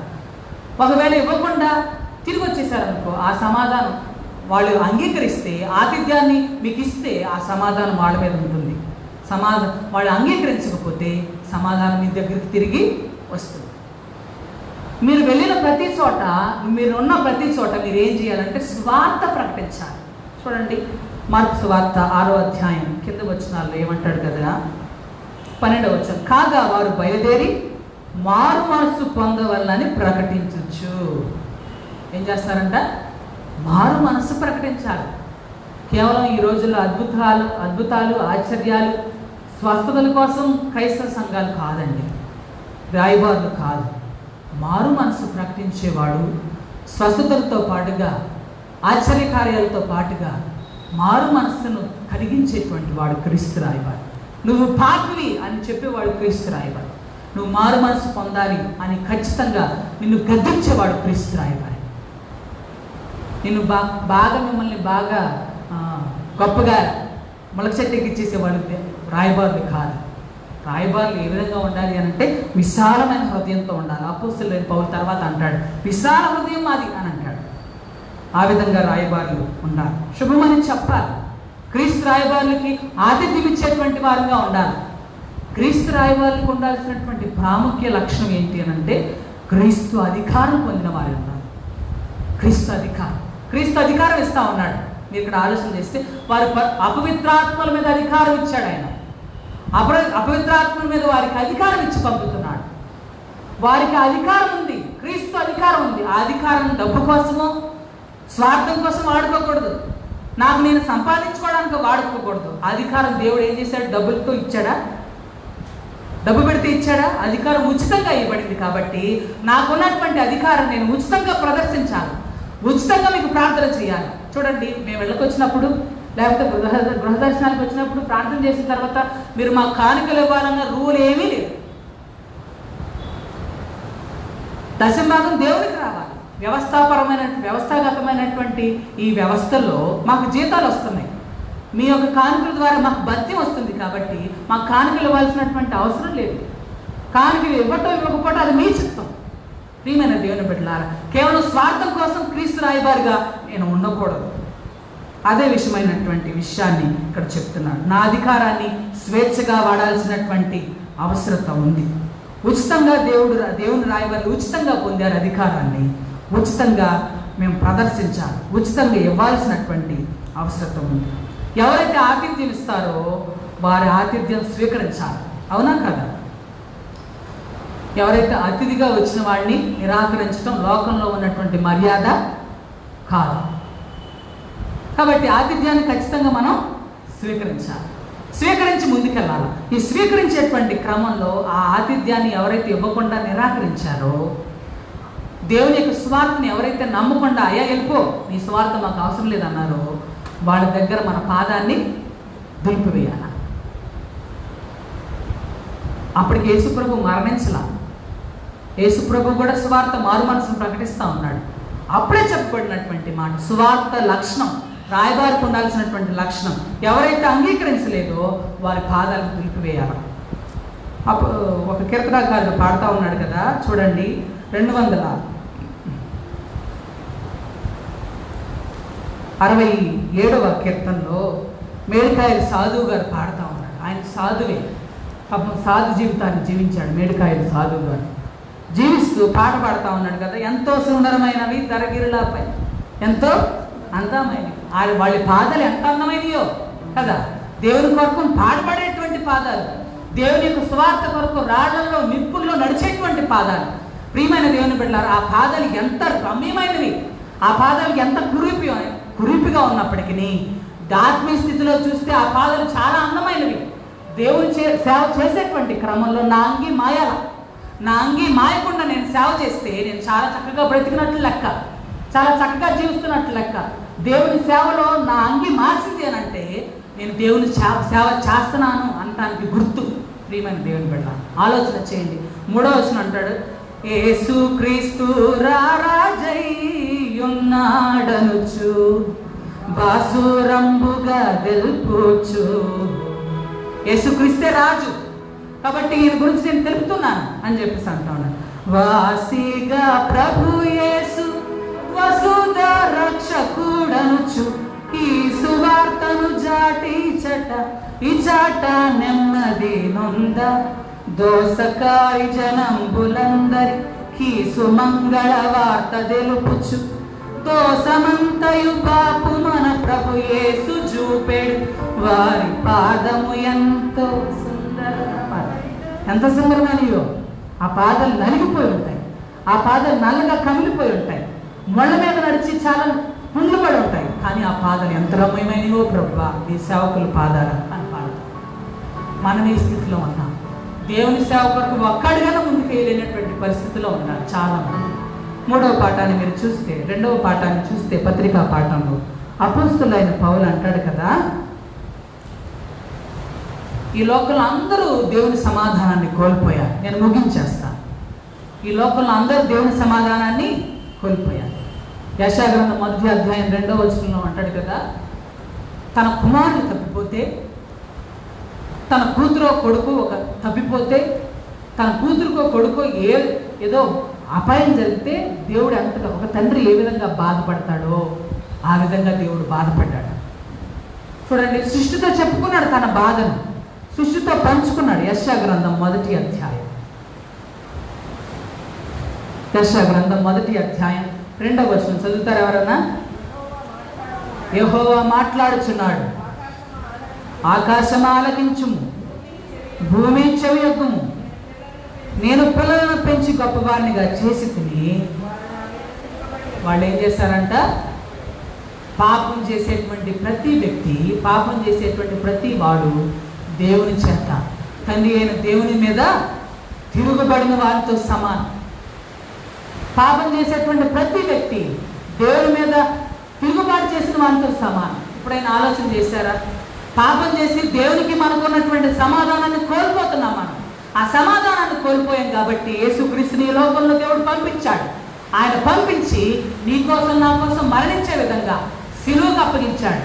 ఈ లోకంలో మనిషికి మానవునికి మధ్య, దేవునికి మానవునికి మధ్య సమాధానం లేదు. ఆ సమాధానాన్ని కలిగించిన వాడు క్రీస్తు. అందుకే ఆ సమాధాన సువార్తను మేము అనుభవిస్తున్నాం. ఆ సమాధాన సువార్తకు మేము రాయబారులం అని చెప్పేసి అపోస్తులైన పౌలు అంటా ఉన్నాడు. చూడండి, కొరింథీయులకు రాసిన 2వ పత్రిక 5వ అధ్యాయం, అక్కడ మాట్లాడుతూ ఉన్నాడు కదా, 19వ వచనం, అదేమనగా దేవుడు వారి అపరాధముల వారి మీద మోపగా. నువ్వు చేసినటువంటి పాపాన్ని దేవుడు నీ మీద మోపలేదు. మోపకుండా క్రీస్తునందు లోకమును తనతో సమాధానపరచుకొని. చూడండి, దేవుడు నేను భరించలేము మన పాపాన్ని, మన దోష శిక్ష నేను భరించలేనంత గొప్పది అన్నాడు యేసయ్య గారు. నేను భరించలేము మన దోష శిక్షను. కాబట్టి శిలువలో క్రీస్తు మీద మోపాడు దేవుడు, తండ్రి అయిన దేవుడు. అందుకని 21వ వచనం, మనం ఆయన యందు దేవుని నీతి అగునట్లు పాపం ఎరుగని ఆయనను మన కోసము పాపంగా చేశాడు. ప్రియమైన దేవుని బిడ్డ, నీ కోసం నా కోసం కదా ఆయన పాపంగా మారాడు, శిలువలో ఎక్కాడు. కాబట్టి నిన్ను తండ్రిని సమాధానపరచడానికి, మనకు దేవునికి సమాధానం తీసుకురావడానికి యేసుక్రీస్తులో శిలువ మీద మరణించాడు. కాబట్టి ఈ సమాధాన పరిచర్య మాకు అప్పగించబడింది. సంఘంలో చాలామందికి సమాధానం ఉంది కదా, ముగించాడు. సంఘంలో చాలామందికి సమాధానం ఉండకూడదు. సమాధాన పరిచేవారు ధన్యులు అన్నాడు కానీ దేవుడు సమాధానం కలిగి జీవించేవారు ధన్యులు అనలా కదా. సమాధానం కలిగి జీవించినంత మాత్రమే ధన్యత వచ్చింది అని అనడానికి లేదు. ఎవరైతే ఇద్దరు వ్యక్తుల మధ్య సమాధానాన్ని కుదురుస్తారో, సమాధానాన్ని తీసుకొస్తారో వారు ధన్యులు. చాలామంది కాపరి చేయవలసినటువంటి ప్రాముఖ్యమైనటువంటి బాధ్యత అదే. చూడండి, మా గురువు గారు ఒక ఆయన ఒక మాట చెప్పేవాడు ఏంటంటే, చూడు నిఖిల్ స్మార్తి, నువ్వు ఏ సంఘానికి వెళ్ళినప్పటికీ సంఘం అంతా ఒకటే, నువ్వే 4 రోజులు పని చేసుకొని వెళ్ళిపోతావు. సంఘం నిత్యం నిలబడాలి. సంఘం ఎప్పుడూ సమాధానంతో ఐక్యతతో ఉండాలి. వారిలో వారికి కలహాలు ఉన్నప్పటికీ, వారిలో వారికి విభేదాలు ఉన్నప్పటికీ ఆ విభేదాలకి కారణం నువ్వు కాకూడదు. జాగ్రత్త. వసంతరావు గారు నన్ను హెచ్చరించాడు ఒకసారి. అసమాధానానికి, అనైక్యతకు నువ్వు కారణం కాకూడదు. నువ్వు ఈ సంఘాన్ని వదిలి 4 రోజుల్లో వచ్చేస్తావు, బయటకు వచ్చేస్తావు. కానీ ఆ సంఘాన్ని ఐక్యతతో ఉండాల్సినటువంటి బాధ్యత కేవలం కాపరిదే. ఏ కాపరి అయితే అనేకత కారణం అవుతాడో తన మీదకి శాపాన్ని తెచ్చుకుంటాడు. ప్రియమైన దేవుని బిడ్డలారా, క్రీస్తు రాయబారులు ఐక్య పరిచర్యకు, సమాధానకరమైనటువంటి పరిచర్యలకు నిదర్శనంగా ఉండాలి. సమాధానపరిచేటువంటి పరిచర్యకు నిలబడాల్సిన అవసరం ఉంది. దేవునికి నీకు సమాధానం ఉందా? నీ సమాధానం నువ్వు కాపాడుకుంటున్నావా లేదా? ఒకసారి ఆలోచించు. ఆ సమాధానాన్ని కాపాడుకొని దేవుని సేవలో సమాధానం కలిగించేటువంటి కాపరులుగా, విశ్వాసులుగా, రక్షకులుగా, రక్షణ అనుభవించే వారుగా నిలబడాలని తెలియజేస్తూ ఈ మాటలు ముగిస్తున్నాను. కానీ దేవుడు మనకు తోడైన దీవించును కాదు. ప్రార్థన చేద్దాం. మమ్మల్ని మిక్కిలిగా ప్రేమించిన దేవా, నీ ఘనమైన నామానికి వందనాలు, స్తోత్రాలు. మాతో మాట్లాడారు, నీకు వందనాలు. నిజమైనటువంటి మారు మనసు, పశ్చాత్తాపం మాకు దయచేయండి. విశ్వాసులంగా నీ రాయబారపు పరిచర్య బాధ్యత మా మీద ఉందని మేము గ్రహించడానికి, మమ్మల్ని మేము పరిశుద్ధపరచుకొని మారు మనసు పొంది పశ్చాత్తాపంతో నీ వైపు చూచి అనేక మందికి నీ స్వార్థను ప్రకటించే వారంగా, అనేక మంది మధ్య సమాధానాన్ని కుదిర్చేటువంటి విశ్వాసులంగా మమ్మల్ని, మా సంఘాన్ని తయారు చేయమని క్రీస్తు పేరట వేడుతున్నాము తండ్రి.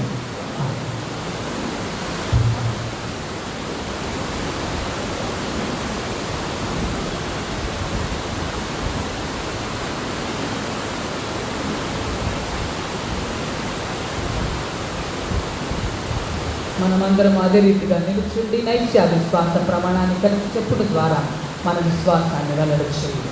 పరలోక భూలోకములకు దృశ్య అదృశ్యములైన అన్నిటికీ సృష్టికర్తయగు సర్వశక్తి గల తండ్రి అయిన ఒక్కడే దేవుని నమ్ముచున్నాను. దేవుని అద్వితీయ కుమారుడును ఒక్కడే ప్రభువునని యేసుక్రీస్తును నమ్ముచున్నాను.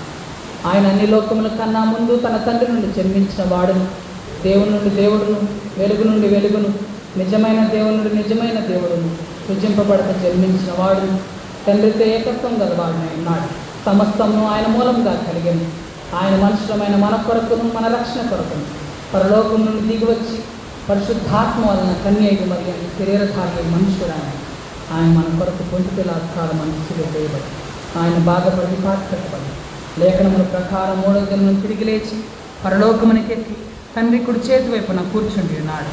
ఆయన సజీవులకును మృతులకును తీర్చుటకు మహిమతో తిరిగి వచ్చి ఆయన రాజ్యమును కంతుములు. పరిశుద్ధాత్మను నమ్ముచున్నాను. ఆయన ప్రభువును జీవమిచ్చువాడును, తండ్రి నుండి కుమారు నుండి బయలుదేరువాడును, తండ్రితోనూ కుమారునితో కూడా ఆరాధింపబడి మహిమ పొందువాడును, ప్రవక్తల ద్వారా పలికిన వాడునై ఉన్నాడు.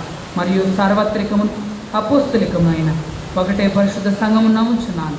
పాప విమోచన కొరకైన ఒకటే బాప్తిస్మను ఒప్పుకొనుచున్నాను. మృతుల పునరుద్ధానం కొరకును ప్రభు యుగం యొక్క జీవం కొరకు ఎదురు చూస్తున్నాను. ఆమేన్. దయచేసి కూర్చున్నాను.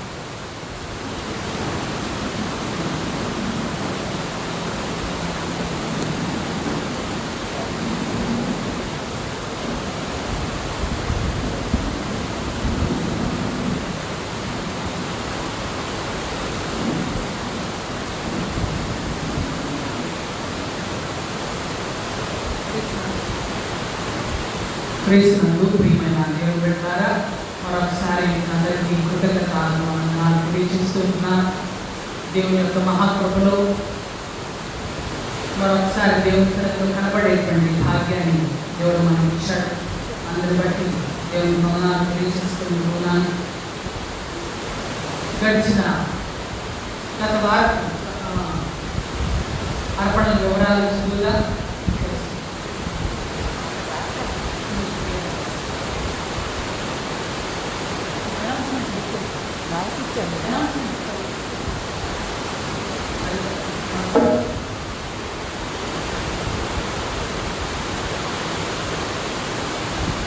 వచ్చే వారం యథావిధిగా మన ఆరాధన జరుగుతుంది. సామాన్య ఆరాధన జరుగుతుంది.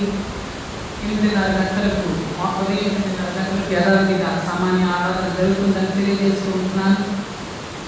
గడిచిన వార అర్పణలు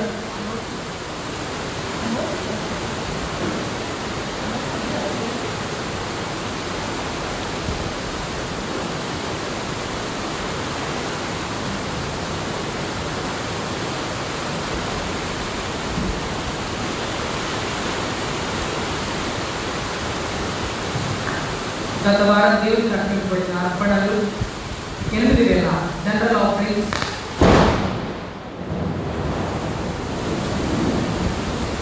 8,890 rupees. Thank offering 37,950 rupees. Thank offering particular ఈ విధంగా ఉన్నాయి. K. Sai Mahesh, son of Mr. K. Chandrasekhar Rao, Mrs. Sita Ramakumari, 20,000 rupees. R. Sujana Priyadarshini, daughter of B. R.S. Devakrupa, 5,000 rupees. B.S. Rambabu and family, 5,000 rupees. Sri Anavaru Jashwant Rao and family, 3,000 rupees. I. Pravina and family, 2,500 rupees. Mr. C. Mr. Yellaputri Babu, 1,000. ఈ వారం birthday జరుపుకున్న వారి కోసం మనం ప్రార్థన చేద్దాం. July 20th, D.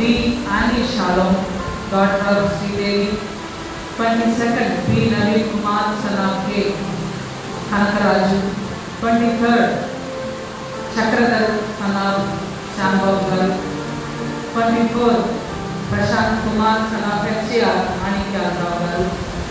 B. Ratnakumari, P. అదేవిధంగా P. Raghav Garu. 25th, G. Daniel Anand Garu, son of Reverend Cecil, care of Reverend Cecil. S. Sudharani Garu, wife of S.S. Rajbab Garu. Kavila Garu, daughter of Sanjeev Garu. Birthday జరుపుకున్న వారి కోసం మనం ప్రార్థన చేద్దాం. ప్రియమైన దేవుని బిడ్డలారా, గడిచిన వారం దేవుడు మనందరినీ కాచి కాపాడాడు. కరోనా వైరస్, కరోనా కేసులు చాలా ఎక్కువైపోతూ ఉన్నాయి. మీరు దేవుని ఆలయాలకు వచ్చేటప్పుడు మాస్కులు ధరించి వస్తున్నందుకు మీకు ఎంతగానో తెలియజేస్తూ ఉంటున్నాను.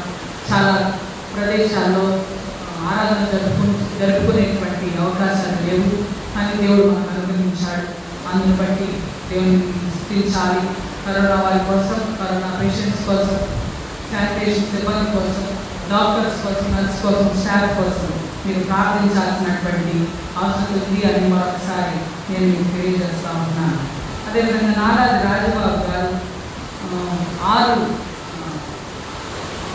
ఆఫరింగ్ స్టిక్స్ డొనేట్ చేశారు. వారి మదర్ నారాజు మనోహరం గారి జ్ఞాపకాలను వారు ఇచ్చారు. వారి అందరిని బట్టి దేవుడు వారి కుటుంబాన్ని దీవించాలని నేను మనవి చేస్తూ ఉంటున్నాను. వచ్చే వారం 4th వీక్ మన అయ్యగారు మన మధ్యలో ఉండాలని మనం మీరు ప్రార్థన చేయండి. అయ్యగారు దేవుని కృపను బట్టి మంచి ఆరోగ్యంతో ఉన్నారు. వారి కోసం, వారి కుటుంబం కోసం, వారి కుమారుడి కోసం కూడా మీరు ప్రార్థన చేయాలని నేను మనవి చేస్తూ ఉంటున్నాను. వచ్చే వారం యథావిధిగా మన ఆరాధన జరుగుతుంది. అటు వచ్చే వారం నుంచి, నెక్స్ట్ మంత్ నుంచి, ఫస్ట్ వీక్ నుంచి మా ఆరాధన చేంజెస్ మీకు తెలియజేయబడతాయని నేను తెలియజేస్తా ఉన్నాను. బర్త్డే జరుపుకునే వారి కోసం మనం ప్రార్థన చేద్దాం.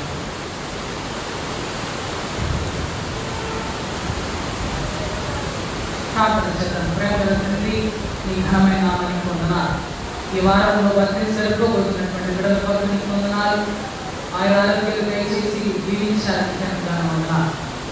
ఆశీర్వాదకరంగా వారి జీవితాలను మీరు మార్చండి. ప్రతి దినాన్ని మీ కృపతో సమానంగా వారు భావించుకొని ముందుకు కొనసాగే ధైర్యాన్ని, కాపుదలను, క్షేమాన్ని వారికి ఇచ్చి వారి కుటుంబాలను ఆశీర్వదించమని ప్రార్థిస్తూ క్రీస్తు పేరు వేడుకున్నాము. అదేవిధంగా మన సంఘ సభ్యులు, మన సంఘంలో ట్రెజరర్గా చేసి మంచి గొప్ప పరిచయం చేసినటువంటి వ్యక్తులు P. చంద్రశేఖర్ గారు దేవుని పిలుపుని అందుకొని దేవుని సన్నిధిలో ఉన్నారు. హైదరాబాద్లో వారి కుమారుడి కుటుంబంలో వారిని పిలిచడం జరిగింది. వారి కుటుంబాన్ని జ్ఞాపకం చేసుకోండి. ప్రార్థనలో వారి 2 కుమారులు, 3 కుమార్తెలు ఉన్నారు. వారి కుటుంబం కోసం ప్రార్థించవలసిందిగా నేను మనవి చేస్తా ఉంటున్నాను.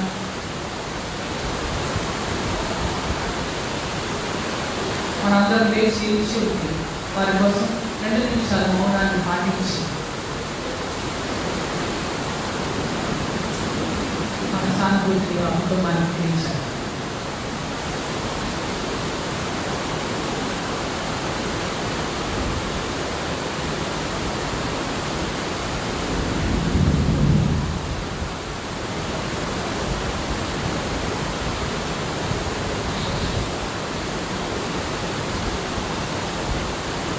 చంద్రశేఖర్ గారి జీవితాన్ని బట్టి వారి కుటుంబం పాటు మన ట్రెజర్ గారు అయినటువంటి రూత్ మేరీ గోల్డ్ గారి ప్రాంతంలో నడిపిస్తారు.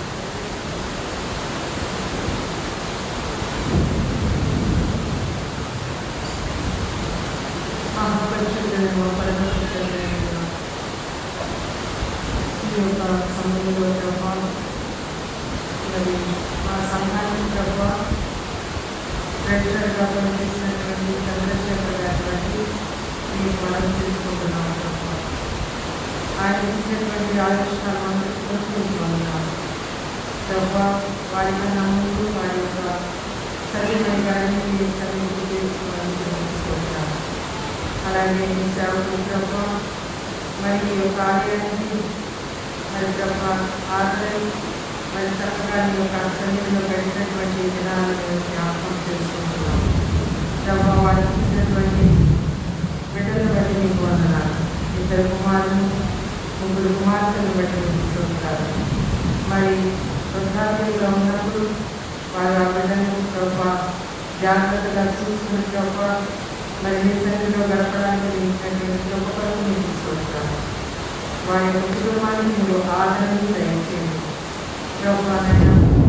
వారిని జ్ఞాపకం చేసుకుంటాం. మాకు మేము ఆశీర్వాదకరంగా భావిస్తున్నాం. ఒకళ్ళప్పుడు మేము కూడా అదే ఒక వరుసలో వెళ్ళవలసినది కనుక మరి మేము రాబోతున్నాం. మేము కూడా సిద్ధపడి మీ యొక్క రాబోతులకు ప్రభా అత్యంత మరి కృతజ్ఞతలను కనిపించబడడానికి సహాయం చేయండి. ఒకరి యొక్క మరణము మాకు తండ్రి మేలుకొలు తీసుకున్నందుకు ఇస్తూ ఉంటారు. ఈ మేలుకొలులో ఈ జీవన యాత్రలో మీకు సజీవ సాక్షులుగా మేము ఉండడానికి సహాయం చేయమని ఆ కుటుంబాన్ని మీరు జీవించమని చేస్తున్నామని వెళ్తున్నాం తండ్రి. మనందరం అదే రీతిగా నిలిచి ఉండి 307వ కీర్తన హే ప్రభు యేసు అని కీర్తన పాడుతుండగా మన కానుకలు దేవునికి సమర్పించారు.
శాంతి సమాధానాధిపతి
పరిశుద్ధమైన తండ్రి, నీ ప్రియ కుమారుడు రక్తము ద్వారా నీ కృపా సింహాసమునకు ఒక నూతన సజీవ మార్గమును మా కొరకు ప్రతిష్ఠించి ఉన్నావు కదా.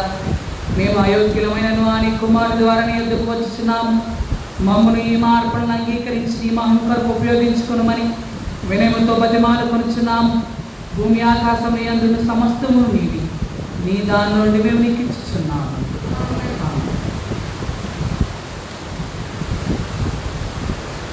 ప్రార్థించుతాము. సకల ఆశీర్వాదములకు కారణభూతుడ గొప్ప దేవ, నీ ఘనమైన నామమును కొందనాలు స్తోత్రాలు చెల్లిస్తూ ఉంటూ ఉన్నాం.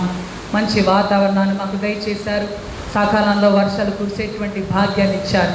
మా చుట్టూ ఉన్నటువంటి పరిస్థితులు అయా కరోనాతో బాధపడుతున్నప్పటికీ మమ్మల్ని అందరినీ సజీవ లెక్కలు నీ సన్నిధికి చేర్చారు. నీ కొందనాలు మీరు దీవించండి, ఆశీర్వదించండి.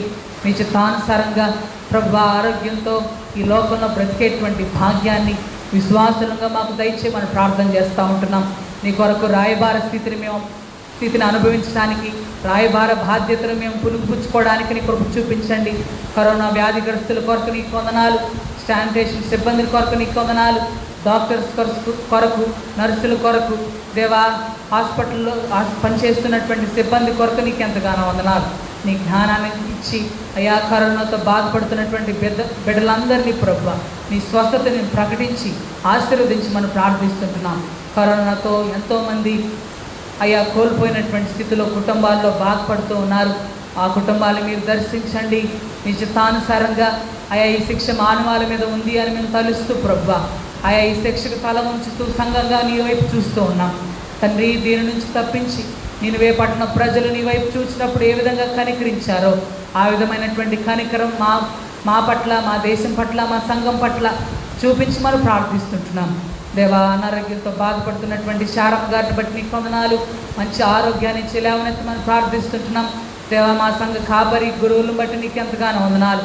ఆనందరావు గారి విషయంలో నువ్వు చేసినటువంటి మేలును బట్టి నీకు స్తోత్రాలు. రాతి గుండెని తీసివేసి మాంసపు గుండె ఇచ్చేటువంటి నీ కృపను బట్టి నీకు వందనాలు. అయా స్టంట్ వేయబడింది, మంచి ఆరోగ్యంతో బిడ్డను నిలబెట్టండి. మంచి స్థిమితమైనటువంటి హృదయాన్ని బిడ్డకు దయచేయండి. ఆరోగ్యవంతమైనటువంటి దేహాన్ని నీ కుమారునికి దయచేయండి. సంఘంలో తిరిగి పాలు పంపులు పొందుకునేటువంటి అవకాశాన్ని, ఆధిక్యతను దయచేయండి. వారి కుమారుని బట్టి నీ కొందనాలు. ఆపరేషన్ అంతట్లో మీరు సహాయం చేశారు, నీ కొందనాలు. మా కాపురి కుటుంబం కొరకు నేను అడుగుతుంటున్నాం. ఆరోగ్యాన్ని ఇచ్చి దీవించమని అడుగుతున్నాం ప్రభువా, నీ కొందనాలు. ఈ వారకాలం అంతా నీ కృపాక్షేమాన్ని మా వెంట ఉంచి దీవించమని, కూడి వచ్చినటువంటి సంఘాన్ని, వారి కుటుంబాలని, వారి బిడ్డలను ఆశీర్వాదకరంగా మార్చి సమస్త విషయాల్లో నీ కాపుదల క్షేమాన్ని వారి వెంట ఉంచి దీవించమని క్రీస్తు పెట్ట వేడుతున్నాము తండ్రి.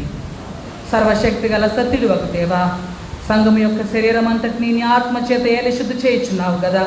నీ పరిశుద్ధ సంఘములోని నానా స్థితుల్లో నుండి మనుష్యుల కొరకు మేము నీ ఎదుట చేయి మా విన్నపములను, ప్రార్థనలను అంగీకరించి అందరి ప్రతి అవయవము దాని ఉద్యోగములోను, సేవలోను యథార్థముగాను, భక్తిగాను నేను సేవించినట్లు మా ప్రభువును రక్షకునైన యేసుక్రీస్తు ద్వారా అనుగ్రహించుము. మన ప్రభు అయిన యేసుక్రీస్తు కృపయు, దేవుని ప్రేమయు, పరిశుద్ధాత్మ సహవాసం మీకందరికీ తోడైండి నడిపించును గాక.